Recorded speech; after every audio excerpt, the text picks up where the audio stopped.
Concept of NEET YouTube channel में आपका स्वागत है। ये नीट एस्पिरेंट के लिए टोटल फ्री है और यहाँ पे bio lectures, chemistry lectures and physics lectures आपको मिलेंगे। तो अभी तक हमने एनसीईआरटी के बहुत सारे चैप्टर्स के हाइलाइट्स देखे जो आपके लिए यूजफुल भी है। तो अभी हम देखने वाले हैं ह्यूमन फिजियो का दूसरा चैप्टर। फर्स्ट चैप्टर हमने देखा था ब्रीदिंग एंड अब देखने वाले हैं हम body fluid and circulation. Syllabus reduce होने की वजह से आपको बहुत ही ज्यादा फोकस के साथ एनसीईआरटी पढ़नी पड़ेगी। तो जितने भी हाईलाइटेड पॉइंट्स हैं, जितने भी टिक किए हुए हैं, टिक करने से क्या होता है, जब आप रिवीजन करते हो तो आपको पता होता है कि ये पॉइंट्स ज्यादा इंपॉर्टेंट है और हाईलाइटेड पॉइंट्स जो होते हैं वो ज्यादा इंपॉर्टेंट है, उसको आप पढ़ते ही पढ़ते हो। अब देखो एनसीईआरटी के बाहर जो मैंने पॉइंट्स लिख रखे हैं ऑलरेडी एनसीईआरटी में है और कुछ पॉइंट्स मैंने नोट्स या अदर रेफरेंस बुक से ऐड कर रखे हैं, तो वो आपको ज्यादा मेहनत करने की जरूरत नहीं है, आप सेम टू सेम ऐड करो। उससे क्या फायदा होता है, वो जो साइड में लिखे हुए होते हैं वो जल्दी से आपका फोकस उस पर जाता है और आप उसे इजिली तरीके से याद कर सकते हो। अब देखो इस टॉपिक से जो ब्लड ग्रुप है, ब्लड ग्रुप का आपको ट्रांसफ्यूजन पता होना चाहिए। एक बार ये क्वेश्चन पूछा था एंटीजन जो होता है वो कहाँ होता है, तो यहाँ पे देखो antigen on RBCs and antibody in plasma, क्योंकि जो एंटीजन होता है सरफेस ऑफ आरबीसी होता है और एंटीबॉडी की होती है इन प्लाज्मा। देखो आरएस ग्रुपिंग में एक आरएस फैक्टर की वजह से एक कॉम्प्लिकेशन होता है जो प्रेग्नेंट वोमेन में होती है, जिसको क्या बोलते हैं इरिथ्रोब्लास्टोसिस फर्टाइलिस जो होती है। इसके कंसेप्ट आपको बहुत अच्छे से पता होना चाहिए क्योंकि ये बहुत बार पूछे गए हैं ऑलरेडी। अब यूनिवर्सल डोनर और यूनिवर्सल एक्सेप्टर, तो हमेशा याद रखो एक कंसेप्ट, जो डोनर होते हैं वो निगेटिव होते हैं और जो एक्सेप्टर होते हैं वो पॉजिटिव होते हैं, तो वो बेस्ट डोनर और बेस्ट एक्सेप्टर होते हैं। कोगुलेशन ऑफ ब्लड भी बहुत इंपॉर्टेंट है, अच्छे से पढ़ो और अच्छे से हाईलाइट्स देखो। आपका फोकस बहुत ही अच्छा होना चाहिए, हर एक पॉइंट आपका अच्छा से पढ़ा हुआ होना चाहिए।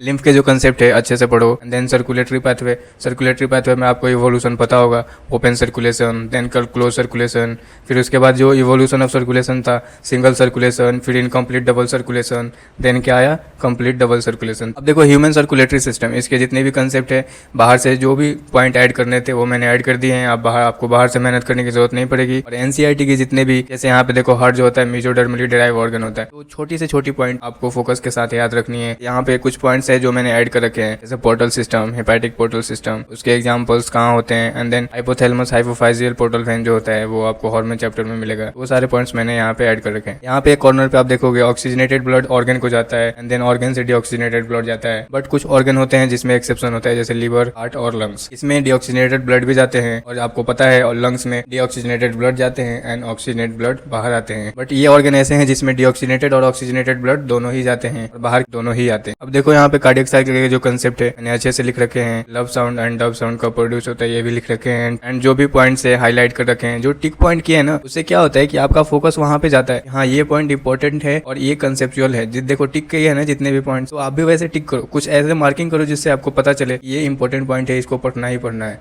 जब आप रिवीजन करोगे। अब जैसे देखो ईसीजी है, ईसीजी में एक पॉइंट है इलेक्ट्रोकार्डियोग्राफ एंड इलेक्ट्रोकार्डियोग्राम, तो ये दोनों पॉइंट्स मैंने हाईलाइट कर रखे हैं। तो इसके कंसेप्ट आपको पता होना चाहिए। अगर एनसीईआरटी में नहीं दिया है तो गूगल करो, कुछ पॉइंट्स आपको गूगल से भी पढ़ने चाहिए। जैसे जो समझ नहीं आए वो गूगल करके लिखो, एनसीईआरटी में ऐड करो।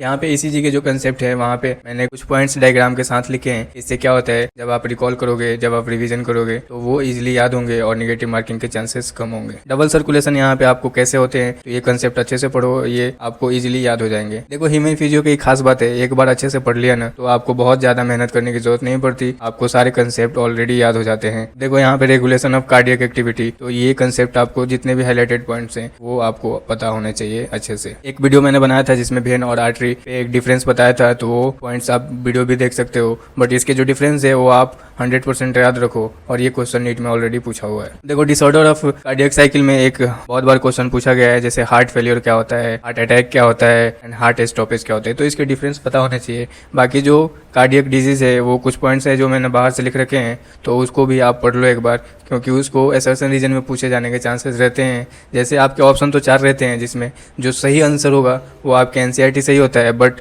वो जो 3 ऑप्शन हो सकते हैं वो एनसीईआरटी के बाहर हो सकते हैं। तो अगर आप सही पे कंफर्म हो तो आप एनसीईआरटी पढ़े हो बढ़िया से तो आप सही कर दोगे। बट अगर आपने एनसीईआरटी अच्छे से नहीं पढ़ा है तो आप कंफ्यूज हो जाओगे और आपको लगेगा क्या कि ये तो क्वेश्चन एनसीईआरटी से बाहर है। So all the best NEET aspirants, अच्छे से पढ़ो, जितने भी हाइलाइट्स है अच्छे से देखो और अपने एनसीईआरटी में ऐड करो अगर अभी तक आपने ऐड नहीं किया है तो। और एनसीईआरटी को एक बार अच्छे से पढ़ो और एक बार अच्छे से पढ़ने के बाद प्रीवियस ईयर क्वेश्चन सॉल्व करो और उसके बाद फिर से एनसीईआरटी पढ़ो। उससे क्या होगा, आपको पता चलेगा कि कौन से पॉइंट से क्वेश्चन पूछे जाते हैं, कैसे क्वेश्चन पूछे जाते हैं और आपका जो फोकस ऑफ स्टडी होगा वो बहुत ही ज़्यादा इंक्रीज होगा और 360 आउट ऑफ 360 ला सकते हो और नेगेटिव मार्किंग के चांसेस बहुत ही कम हो जाएंगे। So all the best NEET aspirants, channel को सब्सक्राइब कर लो और अपने नीट एस्पिरेंट दोस्तों को शेयर कर दो।